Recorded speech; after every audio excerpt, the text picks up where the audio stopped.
Welcome to Cineverse Theories. I'm your host Tyler, and there have been a ton of wild theories and rumors regarding Anakin in the Ahsoka series. And now that he's finally showed up, there are even more crazy theories floating around out there. And I haven't really seen anyone talk about what I'm about to share with you yet, so I'm going to do my best to explain everything to you in this super short video.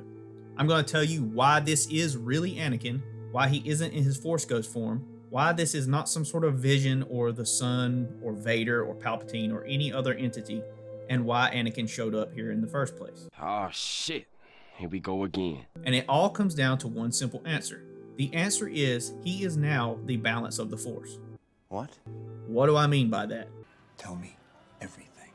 Okay, so during the Mortis arc, which is a 3-episode arc in season 3 of the Clone Wars animated series, the Force pulls in and crash lands Anakin, Obi-Wan, and Ahsoka on Mortis. Once they land, this being called the Father seeks Anakin out and puts him through a series of trials. He does this because he senses that Anakin is the chosen one. The Father is very old at this point and wants Anakin to take his place as the balance of the Force, keeping his children in line who represent the light and dark side of the Force, the daughter being the light side and the son being the dark side. But after a series of events, the daughter sacrifices herself and transfers her essence into Ahsoka, and you can see more of this in my Ahsoka recap. Do it. Then we see the son who is trying to escape Mortis, and he is trying to kill Anakin and the others as well. But in a final attempt to stop the son, the father stabs himself in the chest. By doing this, he takes the powers of the son away and then orders Anakin to kill the son. As the father is dying, he tells Anakin, "You have brought balance to this world, and you will do it again for the galaxy." Then the 3 Jedi wake up and have no memory of what took place, but that doesn't change the fact that Anakin is still the chosen one and is still set to bring balance to the Force. So, what does all this mean? What do you mean? What do you mean? What do you mean? It means with the 3 deities gone, Anakin can now become the true balance of the Force.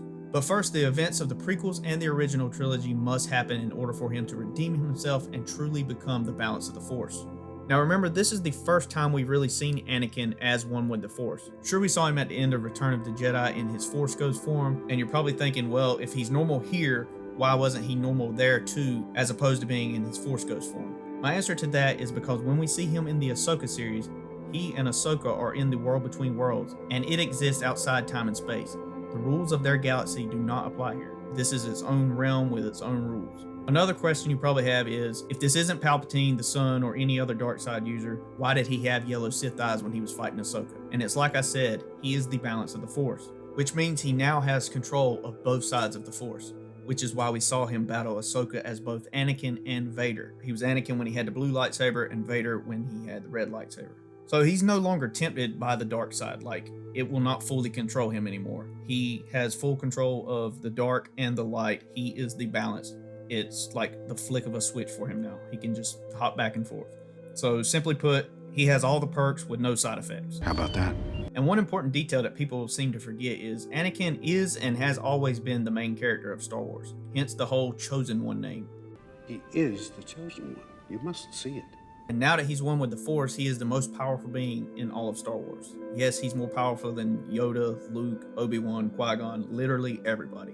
So another question I've seen floating around on social media and just online in general is, what is the reason of Anakin's lesson in the 5th episode of Ahsoka? So before I get into all that, I want to point out some issues some folks have with the Ahsoka series so far.